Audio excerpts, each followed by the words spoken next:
Well, good morning, or no, good afternoon. Yesterday something went down that reminded me of a topic to talk about when it comes to real estate. That lighting's kind of cool. Let's see how lighting affects things. Anyway, there I go with my attention. And what happened was I had a friend who was closing a deal and calls me and says, "Oh my goodness, can you help me? My client called and it's at the closing table and he's upset, and they said that, what are these closing costs? And I was supposed to make, $3,000 more than you have here, and I didn't expect these costs and these fees and stuff like that." And so so my friend asked if I would go down to the title company and just kind of sit with her, a newer agent, and go through things and talk to the client. And so I did. And so basically it was interesting. What came about was the client has bought and sold a lot of property, okay, and had told the realtor this: "Hey, I've bought and sold numerous properties, and I want to sign the paperwork in person because I don't want to do it electronically." And so the agent accommodated that, went in person, had him sign everything, had even went through the pages with him. "Yes, I've done this countless times. Okay, I'm good." Okay, they talked the terms. "I have this bottom line." Let's say the bottom line was $100,000. Okay, and so the agent says, "Great." So when negotiating the contract, the seller says, "This is my bottom line, $100,000." So the agent ended up negotiating the contract for about $1,500 more than the. Sorry, I'm kind of bright. The seller told her. Okay, so she was thinking, "Wow, good, I got more for my client than asked, and this is good." So it was shocking and upsetting to the realtor at closing when he was upset that, why am I not getting this much money, and I didn't know I was crediting the buyers this, and I didn't agree to that, and I thought I was only paying taxes and the realtor fees. And then as I started talking to this person and I broke everything down, it was interesting because then they said, "Oh, well, yeah, I was expecting, escrow fee. And yes, I knew about the home warranty. And yes, I knew about those fees." And I said, and what was interesting to me is that he kept talking, and as things came to light, this person, the seller, was basically manipulating and the agent, because they thought they could get away with it because it was a newer agent, okay, and intimidating them by acting upset.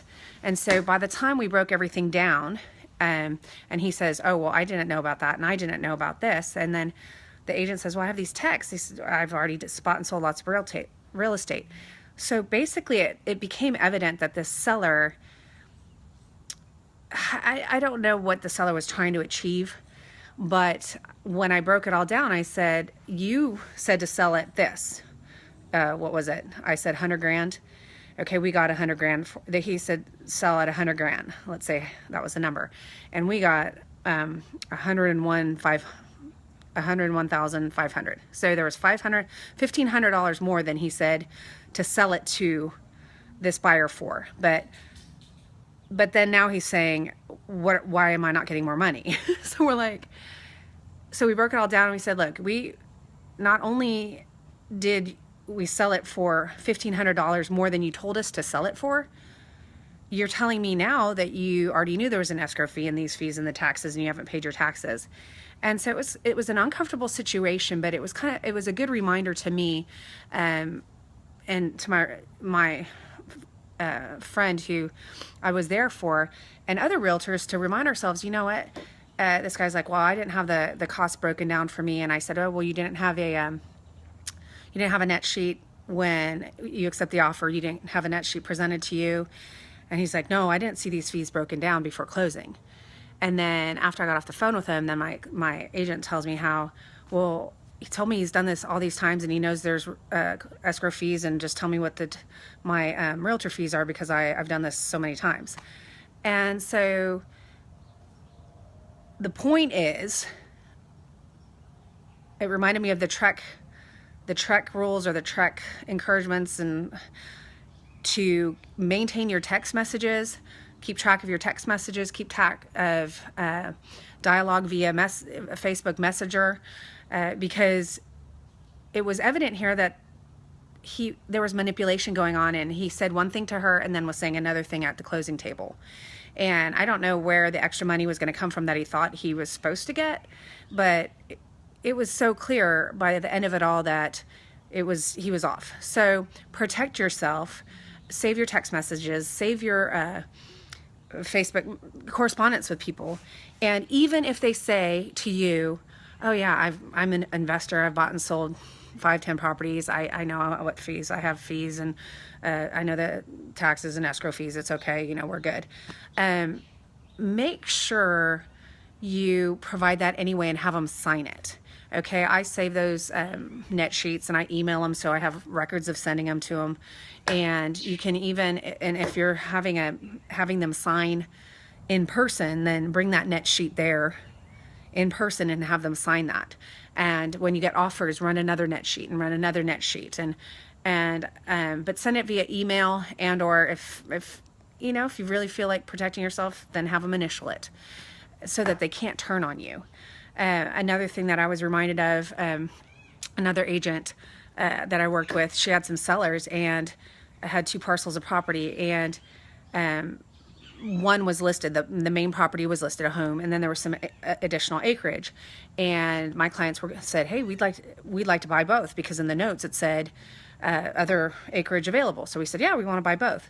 So the realtor writes up the contract for both parcels, you know, sent it to the seller and with the commissions and everything. And she had cut them a good deal, because she felt sorry for them. They were in her church and she just wanted to bless them. And these sellers grumbled about, oh, well, what do you mean I have to pay commission on the land? And you didn't tell me that, and you didn't break down the numbers. And she's like, this person's an intelligent business. Let's just put it this way. This person's educated, knows exactly what it's going to cost, you know, whatever. But she goes, but it's my fault because I didn't do a net sheet. So here they don't give them a reason, or don't give them any leverage or a reason to be able to come back at you about something, even though they said they knew, or even though it was obvious they knew. Just do it anyway. Say, hey, this is a formality. I just want to make sure you initial this, and be very gracious about it. You don't want to make them uncomfortable, like you're suspicious. But another thing too, there's been times buyers at the closing table. Man, I had this one time a buyer, and he's awesome. He's one of my Facebook friends, but he was very awkward. He had hired his own lender. I didn't refer him, and even if I had, it still was a misunderstanding. But at the closing table, my guy got livid. He was like, wait, you said my closing costs would be about $800 less than they were, and you're totally bait and switched me, and it was supposed to be, or maybe even $1,200 less.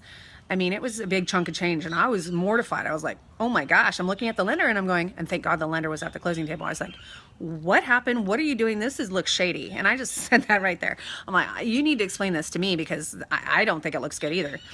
And so basically what happened with the lender, let me fluff my hair.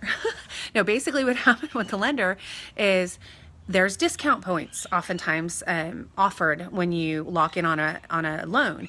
What that means is, depending on the day you lock in, they could knock down your closing costs by a certain percentage or a certain amount. So when my client had talked to the lender and was looking at putting in an offer, and the lender said, well, it will be $1,200 off. Right now, your closing costs will be this, right? So, but the problem was, when my client did lock in on his rate, the discount points weren't the same. They were significantly less, like $800 less. So instead of getting $1,200, he was getting $400 or $600 or something. And so we didn't understand that. And I hate to say this, I didn't understand that. I had just gotten back into the swing of things after a few years. And I was like, oh, well, okay. In hindsight, I get it. That was an innocent mistake, but you looked really bad doing that, because, you know, we're expecting this one thing that you told him, and you didn't clarify to him when, hey, today you locked on your rate today, and you're going to get these discount points. And up front say, these are your discount points if you lock in today, but if you lock in another day, they may change. They could be a fraction of what they are today. So just so you know what could happen. And so anyway, all sorts of stuff like that. Just protect yourself. It comes down to, once again, protecting yourself, not like, I'm going to guard myself, I'm going to protect myself, but more importantly, just being informed, informing your clients well, making sure you give them the documentation, whether they think they need it or not, or they say they don't need it. Just do it. It'll bless you, and it will bless them. And now you see why you want to save your correspondence, especially on some of this, some of these people, because they play nice. The next thing you know, they're like, oh, well, you didn't tell me that. And like with this gal, this gal yesterday, she went above and beyond for this person, and this person was turning on her. And by God's grace, I've been around the block a few times, and I could just call him on it, and in a way that wasn't like calling him on it that he really knew, but I was like, yeah, no, we added it up, and I could just point it out, and it was obvious that he couldn't argue with me, because it was like, no, you knew this, and you knew this, and you told us if we sold at this price, you were expecting this. I said, but we sold $1,500 more than that price, and you said you already knew all these costs, and now you're telling me you're confused about the amount you received. So he realized that he couldn't really win this conversation anymore, and he didn't choose to talk to me anymore. Not that it was rude, he's like, turn away, but it was just, he preferred to talk to the other agent because he wasn't winning anything with me. Anyway, I hope that was helpful. Agents, protect yourself. Buyers and sellers, if for some reason your agent doesn't do these things, don't get upset with them, and don't be like, well, you don't know what you're doing, or you didn't do this. No, just say, hey, you know what, I understand that you have certain net sheets for me that can help me visually see break down the costs and give me a really good idea of what, sorry, it's getting so bright, what I'm dealing with, just to get a real rough idea of what I'm looking at, break it down for me, and then you can have a visual. Of course, it can change depending on what happens. Like, you might have to do repairs or something, prices might change, but you know what to look for, and in general what you're going to have to be paying for. Okay. And when they complain about paying realtor fees, listings, just say, look, you're paying other realtors that are working with people to bring you a buyer. They're working with them, they're getting them approved, and you're paying them to bring you a qualified buyer, and they're working for that buyer. So I hope that was helpful, and have a great new year. And why is it so bright? Okay. Have a great new year, and if you have any questions, you know where I am. And other realtors, if you like this info, feel free to plagiarize it. I won't care. Call it as your own. Okay, bye.